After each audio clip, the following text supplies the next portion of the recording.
Hello friends, welcome to Vishwas home. இன்றைக்கி நம்ம விஸ்வாஸ் ஹோமில் கோதுமை மாவில் ரொம்ப சாஃப்டான, ரொம்ப டேஸ்ட்டான, ரொம்ப ஹெல்த்தியான அப்பம் நம்ம எப்படி பண்ணுறது அப்படின்னு பார்க்கலாம். நீங்கள் இப்போ தான் நம்ம சேனலை ஃபஸ்ட் டைம் பார்க்குறீங்க அப்படின்னா மறக்காமல் இந்த வீடியோ கீழே இருக்கிற ரெட் கலர் சப்ஸ்கிரைப் பட்டனை சப்ஸ்கிரைப் பண்ணிக்கோங்க. கூடவே பக்கத்தில் இருக்கிற பெல் பட்டனையும் ப்ரெஸ் பண்ணிக்கோங்க. இப்போ வாங்க வீடியோக்குள்ளே போகலாம். இந்த அப்பம் செய்கிறதுக்கு முதல்ல இது மாதிரி ஒரு பாத்திரத்தில் 1 கப் அளவுக்கு கோதுமை மாவு எடுத்துக்கலாம். அதே கப்லேயே 1/4 கப் அளவுக்கு ரவை எடுத்துருக்கேன். இந்த அப்பத்துக்கு கொஞ்சமாக நம்ம உப்பு சேர்த்துக்கலாம். ஒரு 1/4 டீஸ்பூனுக்கும் குறைவாக சோடா உப்பு சேர்த்துக்கலாம். சேர்த்துட்டு நல்லா இதை கலந்து விட்டுக்கலாம். கலந்து விட்டதுக்கப்புறமா கொஞ்சமாக தண்ணி சேர்த்து நம்ம கரைச்சி எடுத்துக்கிறணும். இது போல் கொஞ்சமாக தண்ணி சேர்த்து கரைச்சி எடுத்துக்கோங்க. முதல்ல தண்ணி அதிகமாக சேர்த்துடக்கூடாது. இது போல் நல்லா கையை வச்சு மாவை கரைச்சி எடுத்துக்கோங்க. கரண்டியை வச்சு கிளறும்போது உங்களுக்கு அங்கங்கே கட்டிகள் விழும். இந்த மாதிரி கரைச்சி எடுத்துக்கோங்க. நல்லா கெட்டியாக கரைச்சி எடுத்துக்கோங்க. இப்போ இதில் 1/2 கப் அளவுக்கு நாட்டு சக்கரை சேர்த்துக்கலாம். நாட்டு சக்கரை சேர்த்துட்டு இந்த மாதிரி நல்லா கலந்து விட்டுக்கிறேன். நீங்கள் வெல்லம் சேர்க்குறதா இருந்தால் கூட சேர்த்துக்கலாம்.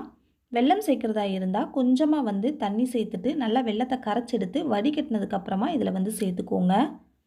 கொஞ்சமாக தண்ணி சேர்த்து வெல்லத்தை நல்லா கரைச்சிட்டு அந்த வெள்ளை தண்ணியை வச்சு இந்த மாவை நல்லா கரைச்சி எடுத்துக்கோங்க. தேவைப்பட்டால் கொஞ்சமாக நீங்கள் தண்ணி சேர்த்துக்கோங்க. ஒரு 3லேருந்து 4 ஏலக்காவை தட்டிட்டு அதையும் மாவில் சேர்த்துட்டு நல்லா கலந்து விட்டுக்கிறலாம். பாருங்கள், மாவு இந்த அளவுக்கு கெட்டியாக தான் இருக்கணும். ரொம்ப தண்ணியாக இருக்கக்கூடாது. இப்போ இதை ஒரு மூடி போட்டு ஒரு அரை மணி நேரம் நான் ஊற விட்டுறேன். இந்த ரவை நல்லா ஊறணும். இப்போ அரை மணி நேரம் ஆயிடுச்சு. பாருங்கள், நல்லா ரவையும் ஊறிடுச்சு. இப்போ நம்ம எண்ணெயில் போட்டு பொரிச்சு எடுத்துடலாம். பாருங்கள், இந்த அளவுக்கு மாவு கெட்டியாக இருக்கணும். இப்போ எண்ணெய் நல்லா காஞ்சிருச்சு. ஒரு சின்ன கரண்டியில் 1 கரண்டி அளவுக்கு மாவு எடுத்து இது மாதிரி ஊற்றிக்கோங்க. பாருங்கள், ஊற்றின உடனேயே அப்பம் மேலே நல்லா புஷ்ஷுன்னு வந்திருக்கு பாருங்கள். இந்த மாதிரி தான் வரணும். 2 பக்கமும் நல்லா திருப்பி விட்டு நல்லா செவந்து இந்த மாதிரி வர அளவுக்கு வேக விட்டு எடுத்துக்கோங்க. அடுப்பை ரொம்ப குறைவாகவும் வைக்க வேணாம், ரொம்ப அதிகமாகவும் வைக்க வேணாம். மீடியம் ஃப்ளேமில் இருக்கிற மாதிரி பார்த்துக்கோங்க. இப்போ பாருங்கள், நமக்கு ஒரு அப்பம் ரெடி ஆயிடுச்சு. நல்லா செவந்து வந்ததுக்கப்புறமா நம்ம எடுத்துக்கலாம். இப்போ நான் இன்னொரு அப்பமும் ஊற்றி காமிக்கிறேன். இது போல் ஒரு கரண்டிகிட்ட எடுத்துட்டு 1 கரண்டி அளவுக்கு மட்டும் மாவு எடுத்து கொஞ்சமாக ஊற்றிக்கோங்க. இதுக்கு மேலே நம்ம மாவு ஊற்றக்கூடாது. ஒரு டைம் ஊற்றிட்டீங்க அப்படின்னா அப்படியே விட்டுருங்க. ஊற்றின உடனேயே பார்த்திங்கன்னா மேலே நல்லா எலும்பி வரும். 2 பக்கமும் நல்லா திருப்பி விட்டு செவந்து வர அளவுக்கு வேக விட்டு எடுத்துக்கோங்க. இந்த அப்பம் ரொம்ப சூப்பராக இருக்கும். ரொம்ப சாஃப்டாக இருக்கும். பாருங்கள், இந்த அப்பமும் ரெடி ஆயிடுச்சு. நான் எடுத்துடுறேன். இது போலவே மீதம் இருக்கிற எல்லா மாவையுமே நான் அப்பம் ஊற்றி எடுத்துக்கிறேன்.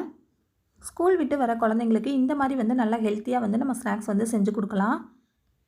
ரொம்ப சுவையான சாஃப்டான கோதுமை மாவு அப்பம் நமக்கு ரெடி ஆகிடுச்சு.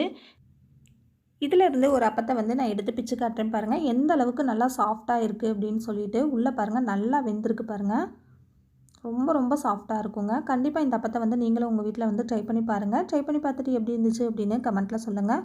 இந்த வீடியோ உங்களுக்கு பிடிச்சிருந்துச்சு அப்படின்னா லைக் பண்ணுங்கள், மற்றவங்களுக்கும் ஷேர் பண்ணுங்கள். மறக்காமல் விஸ்வாஸ் கோமை சப்ஸ்கிரைப் பண்ணுங்கள். தேங்க்ஸ் ஃபார் வாட்சிங்.